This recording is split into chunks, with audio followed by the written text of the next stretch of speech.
त्यामुळेच बोलायला आचारसंहिता फायनली लागले 7 ते 8 वर्षानंतर अनेकांनी वाट बघितली. आता 15 जानेवारी निवडणूक होते, राज्य निवडणूक झाली.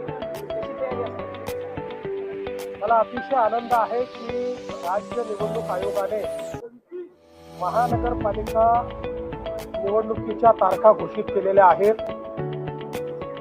15 जानेवारीला राज्यातल्या सगळ्या महानगरपालिकांच्या निवडणुका होणार आहेत. या निर्णयाचं आम्ही स्वागत करतो, कारण राज्यामध्ये स्थानिक स्वराज्य संस्था ही प्रशासकांच्या भरोशावर चालणं ही काही लोकशाहीला अभिप्रेत नव्हतं. तथापि माननीय न्यायालयाच्या निर्णयांमुळे एक दीर्घ काळ या संस्था निर्वाचित प्रतिनिधींच्या विना होत्या. आता पुन्हा या निवडणुका होत आहेत आणि आम्हाला विश्वास आहे की या निवडणुकांमध्ये आमच्या शासनाने केलेलं काम बघता पुन्हा कौल हा आमच्या बाजूने येईल. जनता आम्हाला शहर विकासाची पुन्हा संधी देईल हा मला विश्वास आहे.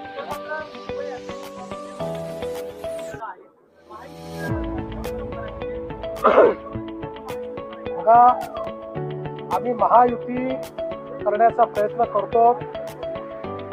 जास्तीत जास्त ठिकाणी भाजप आणि शिवसेनेची युती होईल.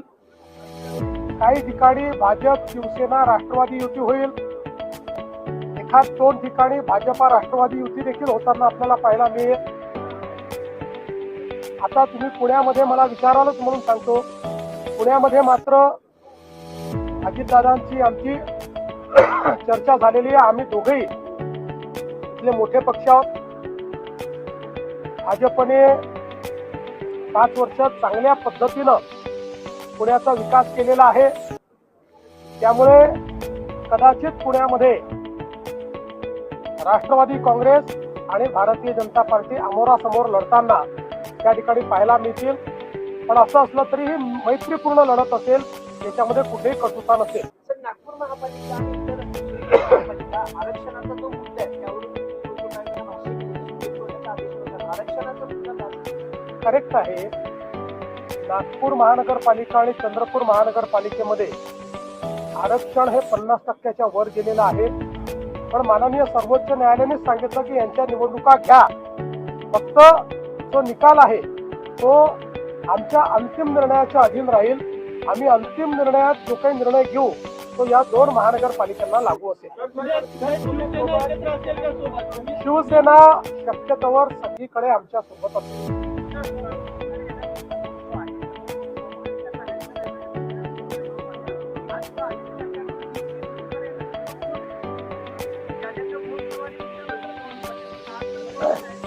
असं आहे की याद्यांमध्ये अनेक ठिकाणी घोळ आहे, आम्ही देखील दाखवले. पण त्याकरता निवडणुकाच घ्यायच्या नाहीत असं करता येणार नाही.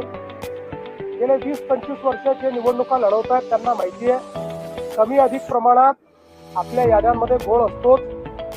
आता जेव्हा SIR सुरू झालाय त्यानंतर कदाचित याद्यांमधला घोळ कमी होईल. पुढच्या काळात तर माझं मत असं आहे की इलेक्शन कमिशनने आपल्या याद्या ब्लॉकचेन मध्ये टाकाव्यात. त्या ब्लॉकचेन पद्धतीनं जर तयार झाल्या तर त्यातला घोळ हा नेहमी करता संपवता येईल. पण त्याकरता माननीय सर्वोच्च न्यायालयाचे आदेश मिळाल्यानंतरही काही ना काही कारण काढून निवडणुका पुढे करा हे योग्य नाहीये. या ठिकाणी स्थानिक स्वराज्य संस्थेमध्ये निवडून आलेले प्रतिनिधी असले पाहिजेत. त्यांच्यासाठी स्थानिक स्वराज्य संस्था असली पाहिजे आणि म्हणून आमची मागणी आहे या निवडणुका वेळेवरच व्हाव्या. महापालिकेत ठाकरे देखील एकत्र येण्याची शक्यता आहे. दोन्ही ठाकरे एकत्र आले तर भाजपला धोका असेल.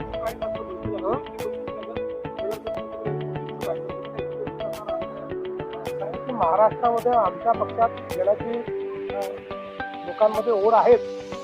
आता कोणाला घ्यायचं आणि कोणाला घ्यायचं नाही हे आमच्या पक्षाचे अध्यक्ष आणि त्या ठिकाणचे आमचे प्रमुख नेते हे मिळून याचा निर्णय घेतील. याचा काही सरसकट कुठलाही निर्णय नाही. हा एक पक्का निर्णय आहे आमचा आणि त्या ठिकाणी शिंदे साहेबांचं ठरलाय की एकमेकाचे घ्यायचे नाही. दोन्ही ठाकरे एकत्र आल्यावर तुम्हाला एक फटका बसेल. कुठलाही फटका नाही. दोन्ही ठाकरे एकत्रित आले तरी नाही आले तरी, दोन्ही ठाकरे एकत्रित आल्यानंतर काँग्रेसही त्यांच्यासोबत गेली तरीही मुंबईकर भारतीय जनता पार्टी शिवसेना आमच्या महायुतीला सोडून देतील. कारण आमचा कारभार, आम्ही केलेला मुंबईचा विकास आणि मराठी माणसाचं आम्ही जोपासलेलं हित हे सामान्य मुंबईकरांनी पाहिलेलं असल्यामुळे मुंबईकर आमच्यासोबत राहतात.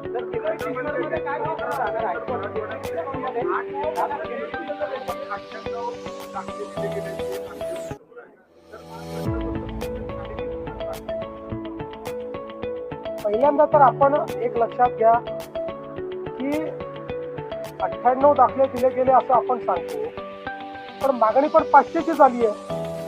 म्हणजे असं नाहीये की लोक मागणी करतात आणि दाखले मिळत नाहीयेत. जी मागणी आली त्या तुलनेमध्ये सगळी त्या ठिकाणची छाननी करून ते दाखले दिले जात आहेत. ही प्रोसेस आहे, त्यामुळे प्रोसेसमध्ये जे बसतायत कोणालाही दाखले डिनाय केले जात नाही.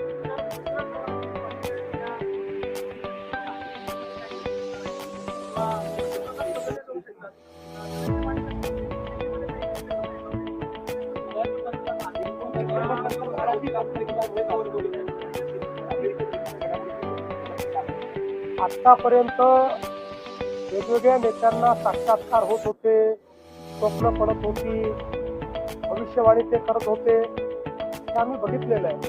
पण पृथ्वीराज बाबांसारखा एक ज्येष्ठ नेता जे महाराष्ट्राचे मुख्यमंत्री राहिले, पीएमओचे मंत्री राहिले, त्यांनाही असे साक्षात्कार व्हायला लागले तर मात्र निश्चितपणे मला असं वाटतं की त्याच्यामध्ये काहीतरी थोडं काळबेर आहे. पृथ्वीराज बाबा एक अतिशय चांगले नेते आहेत, त्यामुळे त्यांचं आरोग्य उत्तम राहावं अशी आमची त्यांना शुभेच्छा आहे. तर अशा प्रकारचा विचार करून त्यांनी स्वतःला फार त्रास करून घेऊ नये असा माझा त्यांना सल्ला आहे.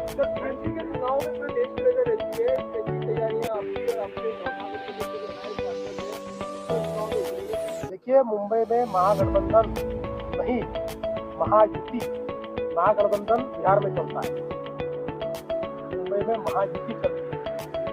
महायुति मुंबई में चुनाव लड़ेगी और मुंबई की जनता मोदी जी ने किया हुआ काम, हमारी सरकार ने किया हुआ काम, इसको देखते हुए फिर एक बार मुंबई हमारे हाथ में महानगर पालिका के रूप में देगी, ऐसा मेरा विश्वास है. युती होईल ना, आमचा प्रयत्न आहे. ठाण्यात, कल्याण डोंबिवली, सगळीकडे, पिंपरी चिंचवडमध्येही अजित पवार आणि आम्ही पुणे आणि पिंपरी चिंचवडमध्ये एकत्रित लढू शकणार नाही. आम्हाला दोघांनाही एवढं राजकारण समजतं की आम्ही एकत्रित लढलो तर तिसऱ्याचा फायदा होईल, त्यामुळे तिसऱ्याकरता आम्ही जागा ठेवणार नाही. आम्हीच एकमेकाच्या समोर लढू, पण मैत्रीपूर्ण लढू.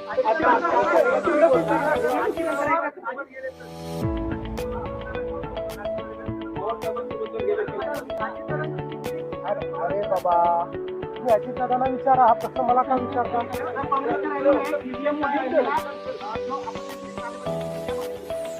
उनका फ्रस्ट्रेशन है.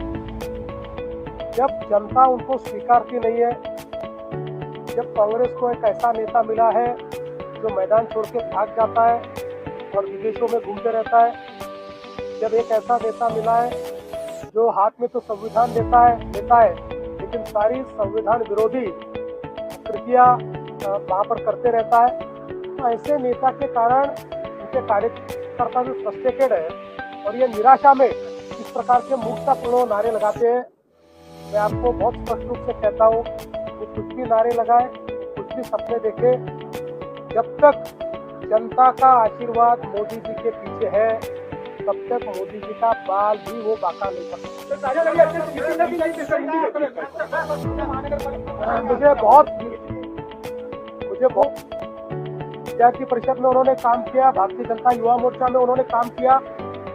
जिस समय भारतीय जनता युवा मोर्चा में वो महामंत्री हुआ करते थे अखिल भारतीय, उस समय महाराष्ट्र का प्रभार भी उनके पास था. उस समय महाराष्ट्र में उनका आना जाना भी काफी था और चूंकि मैं बिहार का भी प्रभारी रहा हूँ तो वहां पर भी उनका कार्य मैंने बहुत करीब से देखा है.